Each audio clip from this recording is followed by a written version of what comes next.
Palavra deputado Paulo Correia. Senhor presidente, senhores deputados, queria dizer que o que me traz nessa tribuna é discutido com o deputado Arroio, meu líder, discutido com o deputado Londres, o meu presidente de partido, comemorar com essa casa um ano de um excelente mandato, senhor presidente, do senador Antônio Russo, do PR, no Senado Federal. Queria dizer por quê. Eu acho que ganhou o nosso senador Antônio Russo uma mobilidade muito grande, e aí discuto isso com muita propriedade, em função do PR ter sido um partido que desde o começo do mandato da senhora presidente Dilma, nós estávamos juntos, inclusive na ata aqui que foi lavrada nesta casa, o PR nunca se escondeu ou nunca escondeu a vontade de caminhar junto ao governo. Houveram alguns problemas, mas o senador Antônio Russo, com a sua mobilidade, me permitiu ser instrumento, em conjunto com ele, em vários municípios, praticamente 13 municípios, construímos emendas, deputado professor Rinaldo, no valor de R$200 mil por município, 13 municípios dá R$2.600.000, aplicados integralmente em equipamentos para a saúde. Eu acho que isso é um grande avanço, um deputado estadual trabalhando em conjunto com um senador do mesmo partido, conseguimos levar esse benefício a esses 13 municípios. Então eu estou aqui comemorando, deputado Picarelli, essa mobilidade política do senador Antônio Russo, que nos possibilitou com que a gente pudesse estar confiando parcela importante de um recurso financeiro destinado aos senadores para o Estado de Mato Grosso do Sul na saúde e com um instrumento de trabalho nosso junto aos prefeitos, junto aos comandantes dos processos em cada um desses municípios, as câmaras municipais. Fizemos isso num grande acerto que a gente chama aplicar o recurso na área da saúde. Esse eu acho que é um grande acerto que qualquer deputado, qualquer senador sonha em fazer nos municípios, deputado Júnior Mock. Então fizemos isso e estou comemorando aqui.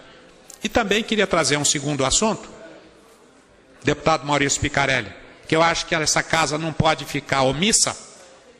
E ontem eu vi o pronunciamento de um deputado aqui e fiquei um pouco preocupado. Fui contactado ontem pelo governador do estado de Amambai, no Paraguai. A gente não pode ficar omisso a isso, a gente tem que se posicionar. Então, o Paraguai é um país vizinho, tem as suas leis, tem a sua forma de agir, tem a sua Constituição, há que ser respeitado enquanto nação, e o que a gente viu no processo do impeachment do ex-presidente Lugo, e conduzindo o vice-presidente Franco ao poder, foi uma coisa absolutamente legítima. Parece até que no Brasil nós não tivemos os caras pintados para destituirmos, através do impeachment, o presidente Collor. Foi um julgamento político, que se mostrou posteriormente que a única prova que tinha era uma elba contra o presidente Collor. Lá houve um caso específico, e a Câmara Federal e o Senado Federal se pronunciaram. Cabia ao presidente, que era o presidente Lugo, se submeter a esse julgamento, e o que a gente viu foi que, se tivesse renunciado, teria pensão vitalícia de senador, se recusou a renunciar, a Câmara pediu, o Senado pediu para que ele fosse feito isso, porque havia falha de comando no país, e aí fizeram o tal do impeachment express. Mas são as leis do país Paraguai. Eu acho que não há que se queixar e não há que se ficar chorando por uma coisa que foi legitimada e, posteriormente, consultado o Supremo Tribunal Federal deles, o Superior Tribunal Eleitoral deles, que deu posse legítima ao presidente. Não temos que discutir coisa interna de país aqui.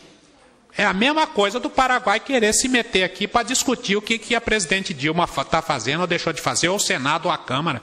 Eu acho que nós temos que ter a nossa postura. Somos irmãos. A maior colônia paraguaia do Brasil está em Campo Grande, né? Nós devemos respeito ao povo paraguaio. E o que a gente viu ontem, a pedido do nosso amigo governador Antio Ramírez, do nosso distrito, que chama de distrito de Amambai, né? Lá no Paraguai, me pediu para que falasse isso, até porque nós temos relações excelentes com o povo paraguaio, em que pese aí a revisão do tratado, que não foi feito pela essa casa, deputado Júnior Marvão, ele concedeu a parte. Não foi feito pela nossa casa a revisão do Tratado de Itaipu, foi no governo do presidente Lula. Foi feito isso por quê? Porque são sócios. Nós temos 18 turbinas, eles têm 9, e nós compramos o excedente de energia do Paraguai. Tudo isso são coisas normais. Temos 500 mil brasileiros, que a gente chama de brasiguaios, morando no Paraguai, né? São pessoas que foram lá com as suas famílias para plantar, para colher, para crescer. Deputado Picarelli, meu presidente. E que eu acho é o seguinte, está invertendo os valores. A gente costuma dizer, brincando, que é o poste mijando no cachorro. O dia que a gente tiver que se meter para dizer que a Cristina Kirchner está fazendo alguma coisa errada, ou que a Câmara ou o Senado Federal da Argentina estiver fazendo alguma coisa errada, vai ser igual a surra que ontem o meu querido Corinthians deu na primeira etapa da Libertadores no Boca, dentro da Bombonera. Vai ser aquilo. Nós não temos que nos meter. Existe um negócio chamado, eu aprendi isso na escola, autodeterminação dos povos. Tem Congresso, tem Câmara Federal, há que ser respeitado. Agora, quem se sentiu prejudicado vai apelar ao AIA, vai apelar onde eles quiserem? Tudo bem, é um problema interno deles lá. Nós queremos continuar tendo a boa parceria que nós sempre tivemos com o Paraguai, em especial, o governador André Putinelli ontem foi na mosca.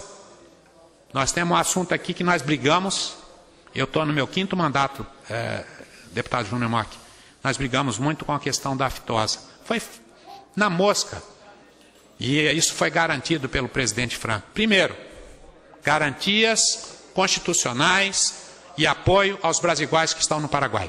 Segundo, continuar os programas de apoio ao combate da febre aftosa. E hoje, o Paraguai não é livre com vacinação. Hoje, o Paraguai está sendo totalmente fiscalizado. E nós temos que continuar essa parceria. Eu entendo que a questão interna do Paraguai, nós temos que ter lá o Paraguai resolvendo. E para isso também, só para, antes de terminar, desculpa, Júnior Mock, estou deixando você ficar um tempinho aí, mas eu queria falar, o senador se pronunciou ontem, senador Antônio Russo, conhecedor do mercado internacional, conhecedor do mercado do Paraguai, dizendo que a gente tem que ter nesse momento prudência. Prudência, porque do mesmo jeito que você, em determinada ação, pode ser levado a mal, você pode ser levado pelo lado bom. E eu acho que nesse momento, fazer uma questão ideológica da América do Sul, respeitar tratado com Hugo Chávez, é a última coisa que o Brasil poderia tentar fazer. Então eu, que fui companheiro, eleitor, e puxei voto para a presidente Dilma, tenho certeza que ela vai ter o mínimo de tranquilidade para entender que o Paraguai é o Paraguai, o Brasil é o Brasil, e as duas nações se respeitam, e seja quem for o presidente do Paraguai, tem que conversar com o Brasil, e a nossa presidente deve respeito a Constituição do nosso país, que diz que tem que ser feito as boas relações com os países vizinhos. Concedo uma parte a Vossa Excelência, deputado Júnior Mock.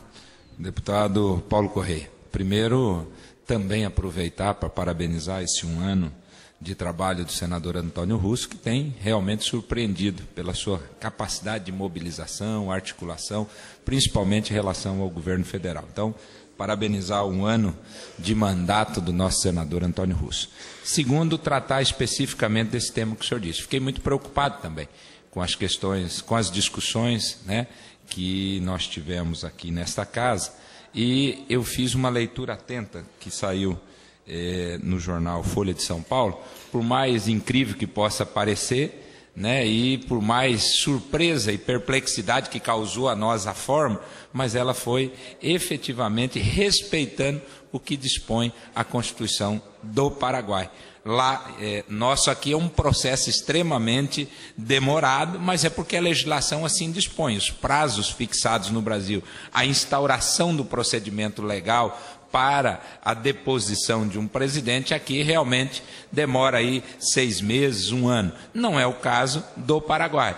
Lembrando que a deposição foi por maioria absoluta, quase que totalidade dos membros do Congresso Nacional Paraguai. É importante isso, e cada país tem a sua soberania, a sua legislação, e ela, ao que tudo indica, embora a perplexidade que possa ter gerado, ela foi respeitada lá, segundo a leitura que fiz desse artigo que saiu na Folha de São Paulo. Então eu quero aqui parabenizá-lo pelo pronunciamento, e acho que também, como o senhor disse, os paraguaios, os movimentos sociais, se quisessem, eles buscam, né, os organismos internacionais para apoio, e nós não vemos isso hoje no Paraguai. Se a própria comunidade paraguaia, as instituições, não se rebelaram contra, acho que nós temos que respeitar realmente a soberania do povo paraguaio, que elegeu os seus representantes para poder cumprir o que dispõe a legislação paraguaia.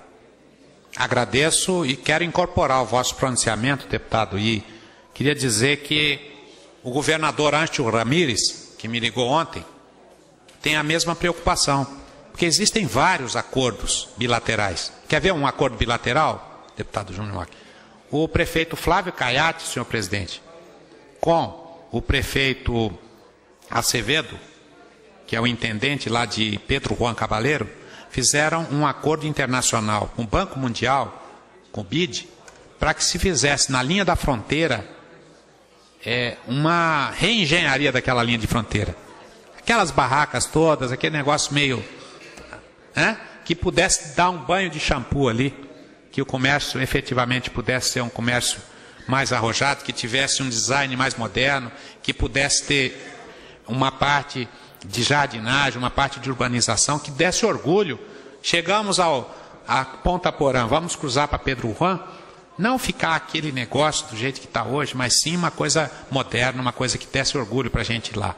Então, eu acho que temos, além dos acordos de Itaipu, além de 500 mil brasileiros que moram no Paraguai e têm suas famílias lá há mais de 30, 40 anos, eu acho que nesse momento eu gostaria de deixar aqui registrado que o respeito que nós temos pelo povo paraguaio, pela sua cultura, que influencia diretamente na cultura aqui do nosso povo sul-mato-grossense, em especial quando se fala da polca paraguaia, do chamamé, que nós somos aqui autores da lei aí que institui nosso dia do chamamé, e da nossa cultura poder efetivamente se juntar e a gente poder fazer em Rio Brilhante a capital do chamamé, né?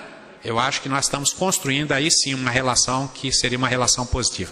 Quando vê presidente de um país que tem que botar cachorro para cheirar dólar, para não deixar sair dólar do país, que eu estou me referindo a presidente Kirchner, liderar um movimento junto, pasme, com Hugo Chávez, de represália, de retaliação contra o nosso povo querido paraguaio, nós falarmos tudo contra, deputado Picarelli, o que nós sempre brigamos, que era o Mercosul, que é o Parlasul, que é a seara comum de negociação, nunca de invasão de autonomia dos países envolvidos. Então, queria dizer do respeito que tenho pelo povo paraguaio e dizer que nós respeitamos aqui nessa casa, salvo algum deputado queira fazer um pronunciamento contrário, mas eu gostaria de dizer que a Assembleia Legislativa respeita a decisão, né, tomada pelo povo paraguaio. Se cabe recurso, se cabe outra coisa, é outro problema. Nós não temos nada a ver com isso. Nós queremos continuar a nossa grande irmandade que temos com o